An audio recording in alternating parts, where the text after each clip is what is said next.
The race to 5G is on, and the battle for talent is getting fierce. Welcome to 5G Talent Talk with Carrie Charles, a podcast dedicated to helping you face the future workforce head on. Navigate this challenging talent landscape with innovative strategies to attract, retain, and engage people in this new world of work. Only here on 5G Talent Talk with Carrie Charles, CEO of Broadstaff Talent Solutions. Thank you for joining me today on 5G Talent Talk. I'm Carrie Charles, your host, and I am very excited about this show. I have with me today Raghav Sahgal. He is the president of Cloud and Network Services for Nokia. Raghav is a global leader and entrepreneur in the cloud, software, and communication space, paving the path to the future where networks meet cloud. Thanks for joining me today, Raghav. I'm excited about talking to you. It's been a long time coming.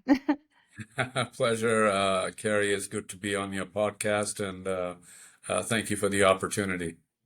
Well, I always start out with finding out about your story. How did you get to your current seat? Yeah, it's been an interesting and a great journey. That has spanned. I've been in the software business for well over 30 years, 35 years plus, and I guess I started out very much was very intrigued by technology, so I was very keen in developing technology. But as my career evolved, what became really, really important to me is it was not so much about the technology, but how does these technologies actually solve problems for our customers, and how does it create an impact? And that became a little bit of an obsession for me, is translating technology into being able to, see its impact. So that kind of moved me much more customer facing, because you needed to understand customers, their pain points, what they were trying to achieve. And so that led me to, many, many customer oriented roles across the world.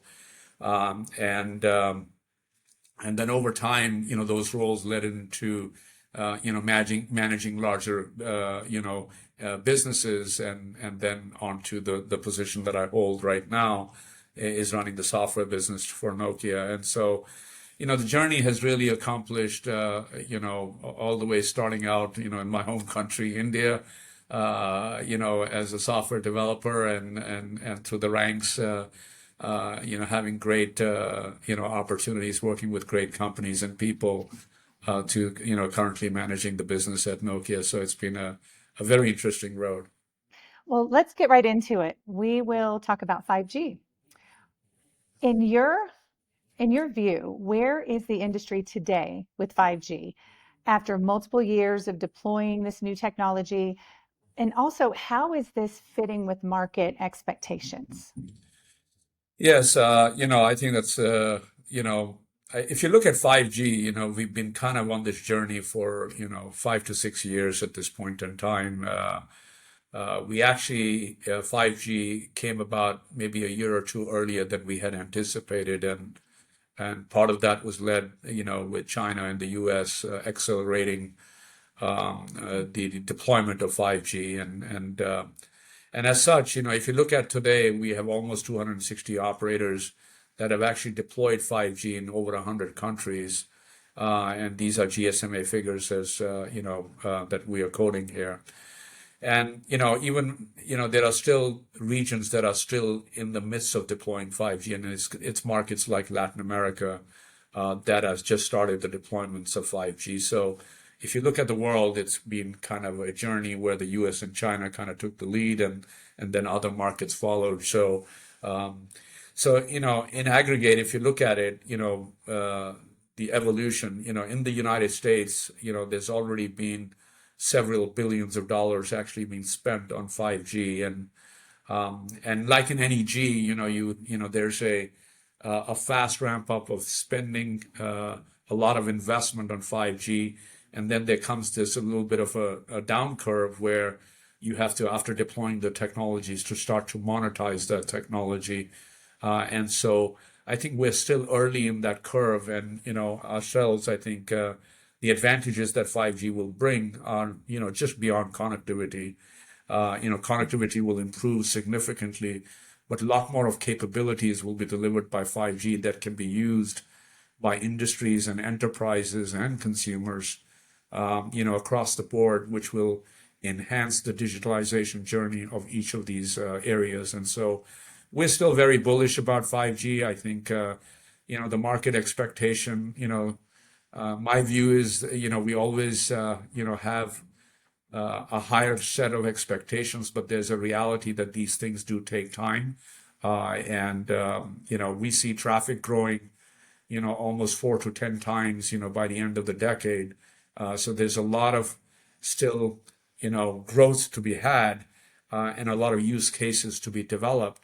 So I think, in some sense, we have to be patient, but we believe that there is a very bright future for 5G and on. Okay, that's good news. So I don't have to change the name of my podcast anytime soon, right? Let's go a little bit further into monetization. It has been a pain point for operators. What do you see as some key technologies to help operators really drive their 5G monetization efforts forward? Yeah, I mean, that's a great question, Carrie. As I talk to our customers and their executives, this is top of mind topic, because they have deployed, and put in a lot of investment in 5G, and now the next step is to make sure that there's a return on investment, and monetization of those assets that actually happens. I think, as you deploy, 5G, there is new applications and, new types of applications get developed. And so the ecosystem is still at its early stages of maturing. And we are seeing the development of these 5G specific applications, but they're still limited, but they're growing at a pretty fast pace. And it takes time to build a broad ecosystem of partners, developers, hardware manufacturers, service providers all coming together. And this is where we believe that network APIs are an important area that the industry now needs to be focused on to move to this monetization initiative forward. And specifically, what it does, it allows you to open the 5G and the 4G network capabilities that the developers who are trying to build these applications can actually start to consume the network much more easily. And we in Nokia have developed, we take this initiative very seriously in Nokia, and we've developed something called the Nokia Network as Code platform, which allows the developers to actually, consume the network in a very simple and elegant way. There are a lot of initiatives in the industry like the GSMA Open Gateway, there's the Linux Foundation, there's the Chimera Initiative, and these initiatives are also propelling, this API monetization efforts to, harmonize that across the operator community. And we are very much part of that as Nokia, driving this agenda. So I think we've now actually signed over 20 companies, including CSPs, like British Telecom, Dish, and many others, and also announced partnerships with Infobip and Google, to get a wider range of developer community going, such that network APIs, can be monetized. And so we are playing a big role here. So we are very optimistic about it, but we're also very realistic about it that this is going to be a journey that will take time. Ecosystems take time to build. And we believe that we're on the right path, and the feedback we have that this is the right strategy. So we're excited about it, but it's a journey that we have to take on. How do you see the role of enterprise and industrial sectors in 5G, moving operators beyond their traditional connectivity services? If you think about the digitization in enterprises and industries, I would say that the enterprises are far more digitalized than the industries have been. In fact, we've done some internal studies where we believe that the enterprise digitization is, if you looked at it a few years ago, was greater than 70 to 80%. They were getting digitized. If you looked at the industrials, they were at the 30 to 40% of levels of digitalization. And one of the things that we saw, in the COVID times, which was not a fun time for any one of us, But one of the things that did happen in that era is that we became much more digital because that was the only way to get things done. And so that unlocked the digital era at a much faster pace that we would have anticipated. In fact, there used to be always this joke around in COVID times, who's COVID was the chief digital officer. And so it was kind of an interesting time where it became very, very clear that the industries needed to digitalize to drive, massive productivity gains. And we saw that opportunity as Nokia as well.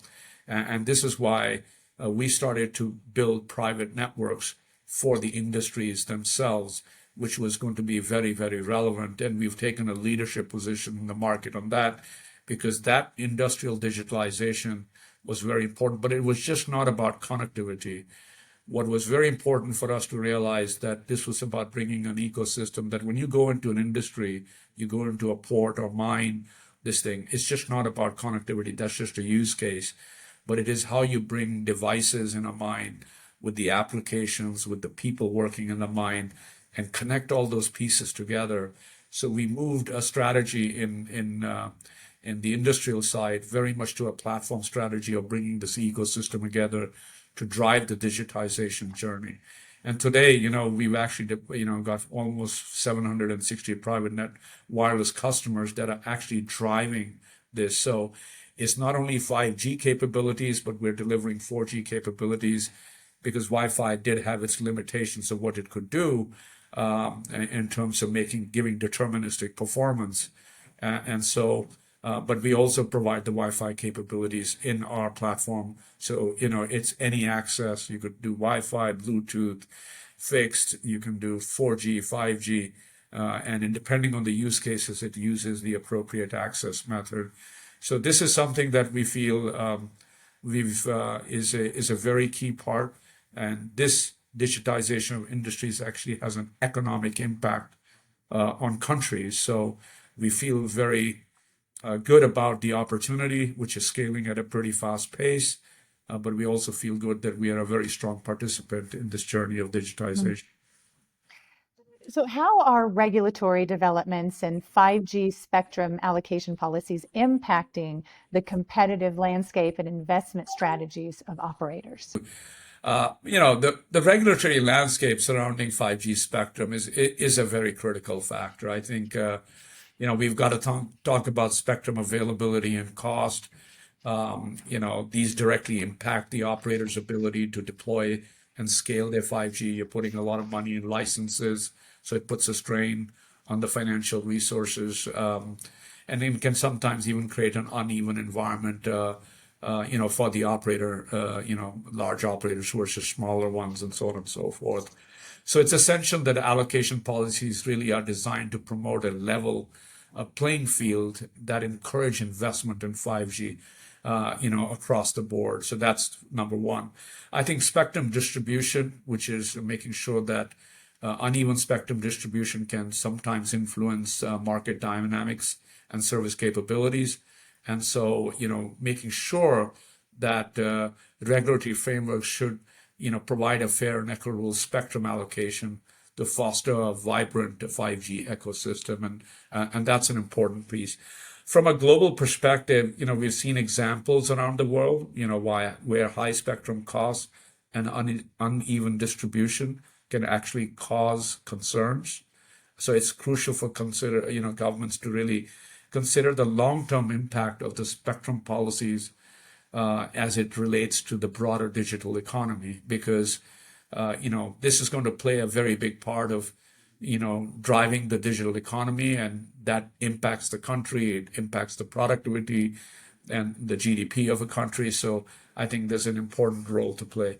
From a U.S. perspective, obviously, you are quite aware there's a debate in Congress regarding the release of additional 5G spectrum, and this thing about net neutrality, and these things have to be, we have to really make sure that we consider these, and make sure that the impact of these are very clearly understood.